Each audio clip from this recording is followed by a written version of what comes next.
4월 5일 하늘에서 내리는 일용할 양식 하나님의 말씀은 창세기 29장 10절에서 20절까지 말씀입니다. 야곱이 그의 외삼촌 라반의 딸 라헬과 그의 외삼촌의 양을 보고 나아가 우물 아기에서 돌을 옮기고 외삼촌 라반의 양떼에게 물을 먹이고 그가 라헬에게 입맞추고 소리내어 울며 그에게 자기가 그의 아버지의 생질이요 리브가의 아들됨을 말하였더니 라헬이 달려가서 그 아버지에게 알림해 라반이 그의 생질 야곱의 소식을 듣고 달려와서 그를 영접하여 안고 입맞추며 자기 집으로 인도하여 드리니 야곱이 자기의 모든 일을 라반에게 말하매 라반이 이르되 너는 참으로 내 혈육이로다 하였더라. 야곱이 한 달을 그와 함께 거주하더니 라반이 야곱에게 이르되 내가 비록 내 생질이나 어찌 그저 내 일을 하겠느냐 내 품삯을 어떻게 할지 내게 말하라. 라반에게 두 딸이 있으니 언니의 이름은 레아요 아우의 이름은 라헬이라. 레아는 시력이 약하고 라헬은 곱고 아리따우니 야곱이 라헬을 더 사랑함으로 대답하되 내가 외삼촌의 작은 딸 라헬을 위하여 외삼촌에게 7년을 섬기리이다. 라반이 이르되 그를 내게 주는 것이 타인에게 주는 것보다 나으니 나와 함께 있으라. 야곱이 라헬을 위하여 7년 동안 라반을 섬겼으나 그를 사랑하는 까닭에 7년을 며칠같이 여겼더라. 아멘. 오늘 우리가 읽은 말씀은 라반을 만난 야곱에게 일어난 일을 기록하고 있습니다. 창세기 29장 1절 말씀을 보면 야곱이 길을 떠나서 동방 사람의 땅에 이르렀다라고 말씀하고 있습니다.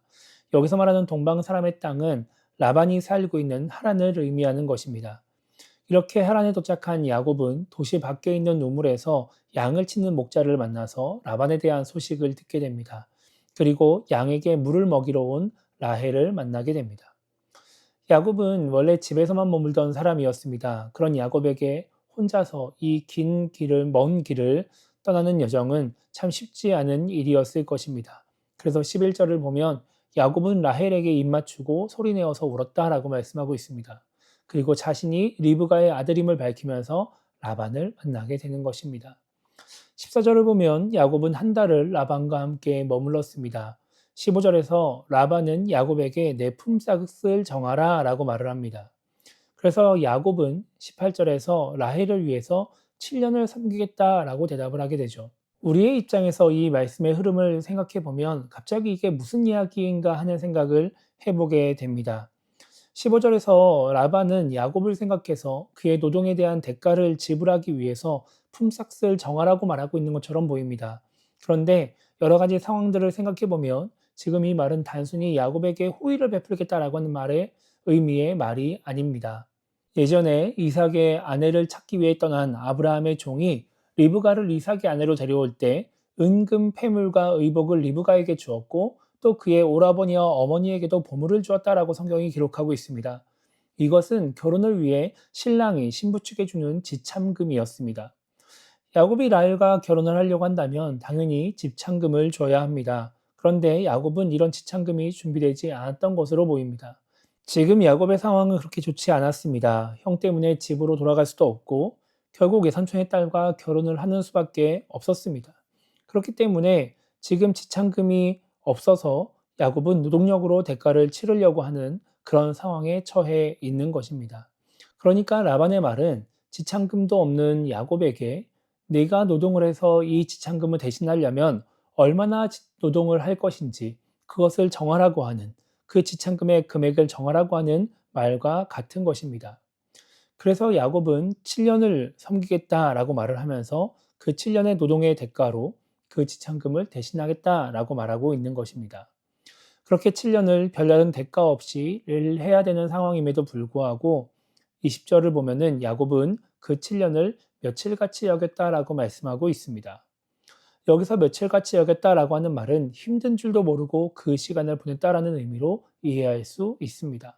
그러니까 야곱은 별다른 대가를 받지 못한 채 외삼촌의 집에서 7년을 노동하며 수고했지만 힘든지 몰랐다라고 말씀하고 있는 것입니다. 왜 야곱은 그렇게 힘든지 모르고 그 7년을 보냈을까요? 그것은 20절에 나오는 것처럼 라헬을 사랑했기 때문입니다.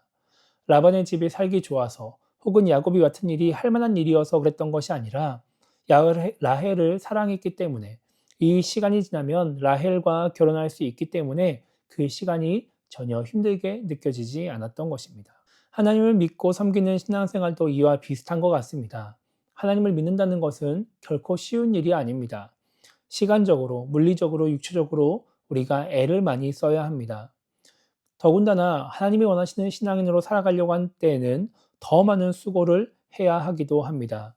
그렇기 때문에 그러한 부분들을 생각하면서 바라보면 그렇게 하나님을 믿는 것이 좋은 것처럼 보여지지 않습니다. 하나님을 믿지 않는 사람들이 왜 그렇게까지 하느냐라고 말을 할 수도 있는 것입니다. 때로는 어떤 신앙인들은 하나님을 믿고 있음에도 불구하고 하나님의 존재를 알겠다라고 말을 하면서도 이러한 부분들 때문에 하나님을 믿지 못하겠다라고 말을 하기도 합니다. 그런데 우리가 다른 목적으로 신앙생활을 하는 것이 아니라 하나님을 사랑해서 신앙생활을 한다라고 한다면 이야기는 달라지게 됩니다.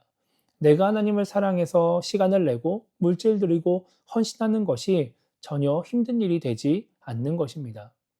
신앙생활이 힘들다면, 하나님의 뜻을 따라 살아가는 것이 힘들다면 우리는 고민을 해봐야 합니다. 하나님을 내가 지금 사랑하고 있는지, 하나님 때문에 신앙생활을 하는 것은 아니라 다른 것 때문에 신앙생활을 하고 있는 것은 아닌지 생각해 봐야 하는 것입니다. 하나님을 사랑하면 신앙생활이 힘들지 않을 텐데 하나님을 사랑하지 않으니까 힘든 것은 아닐까 생각해 봐야 하는 것입니다. 우리의 신앙생활이 정말 즐겁고 행복한 신앙생활이 되려면 우리는 하나님을 사랑하는 사람이 되어야 합니다. 그래서 오늘 하루를 시작하면서 우리는 이렇게 기도했으면 좋겠습니다. 기도하는 가운데 나의 신앙생활의 목적이 무엇인지 깨달을 수 있게 달라고 기도했으면 좋겠고요. 다른 무언가를 위해서 신앙생활을 하고 있다면 돌이켜서 하나님을 사랑해서 신앙생활을 하는 신앙인이 될 수 있게 달라고 기도했으면 좋겠습니다. 그래서 신앙생활이 기쁨이 되고 행복이 되어 정말 그 신앙생활이 힘들고 어려운 것이 되지 않게 달라고 기도하면서 오늘 하루를 시작했으면 좋겠습니다. 하나님을 사랑하는 마음이 우리 안에 가득함으로 말미암아 야곱과 같이 기쁘고 행복하게 힘든 줄 모른 채 신앙생활하며 하나님과 함께하는 우리 모두가 되기를 주님의 이름으로 축복합니다.